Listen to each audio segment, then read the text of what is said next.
two. No, you don't get to number 2 yet, idiot. Here's what I think. I think that you have a 8x10 picture of me, this strapping ginger man.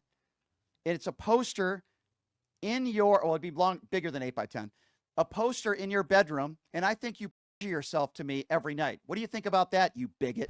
That Nancy Mace video, I got to tell you, that faggot was up in her face, and I'm glad that she went back at him. No, that's not true. What is your definition of up in their face?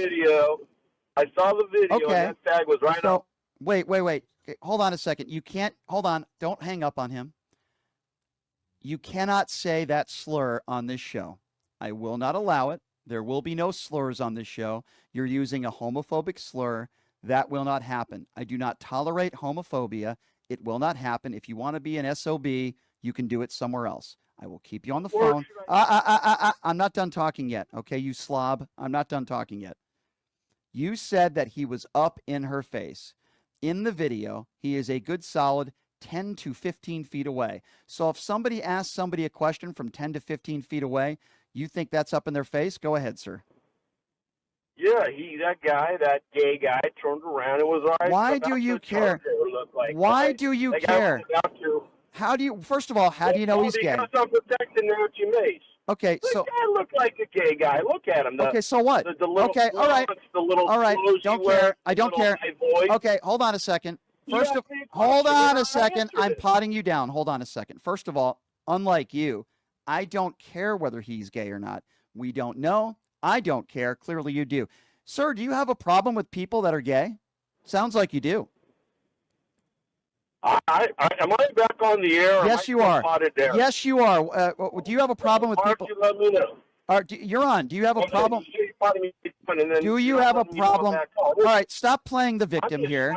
Sir, you're getting in my face.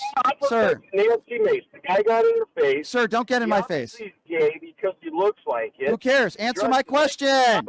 Hey, dummy. Put him down. Hey, bigot. Answer my question. What is your problem with people who are gay? Answer my question. I don't have any problem with gay people. Then why do you keep bringing up the fact he's gay then? Who cares? Because he is. Then who cares? You might be gay. I don't care. Who cares? It's an adjective, the gay guy. All right. Well, you're an idiot. Okay, you're an idiot. Okay, you're an idiot. I don't care what his sexuality is, so stop talking about that. Let's focus on the first idiotic thing you said. And by the way, I do think you're homophobic, and I do think you're a bigot, and chances are you're probably a Trump supporter. So, he was 10 to 15 feet away from her. Why do you consider somebody that's 10 to 15 feet away from somebody else in their face? Explain that. Am I on the air?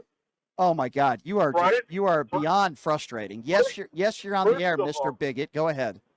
First of all, I've got a staunch reputation of being a heterosexual. I don't care. I don't care.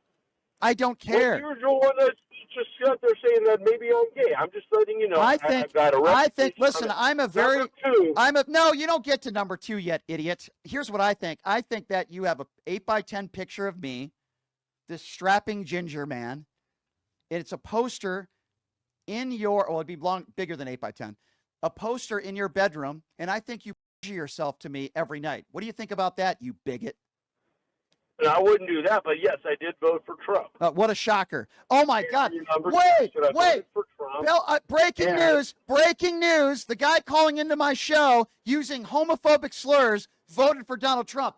Sir, I'm so shocked to hear that. Okay, I don't know what you want me to respond. Oh, well, there's nothing to say. You're a bigot and you support Trump.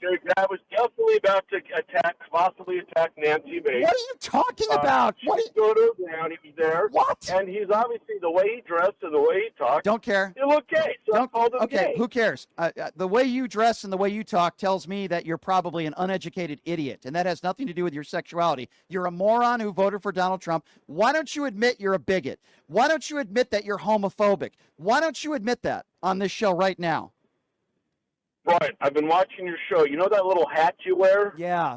I can't wait to know what you think about that. I really care. I really care. Do you wear that hat? Is that a symbol of gayness? Pot him down again. Like, are you this guy has the maturity level of a 10-year-old. Let me tell you something. When I wake up in the morning, the first thing I think about is, Boy, I hope I can make this guy happy. I hope a guy that probably has 4 teeth, who's homophobic, who's probably a racist, who's a bigot in nature. Gosh, I hope he approves of my physical appearance. I really do. Let me tell you something, sir. That's what we call sarcasm. You are the last person on the planet that I would care thinks whatever he thinks about my physical appearance. But I can picture you, sir, if you want to get into physical appearances. I can picture you as a middle-aged, crusty white guy who's obese, who has no education, and a woman won't go anywhere near you. And I know you're a coward and you just hung up the phone. But just to be clear here, you gave us a homophobic slur, which makes you a bigot and an imbecile. You said this guy was in Nancy Mace's face, which he was not. He was a good solid 10 to 15 feet away. You said she stood her ground. She did nothing other than swearing at him, which is not standing your ground.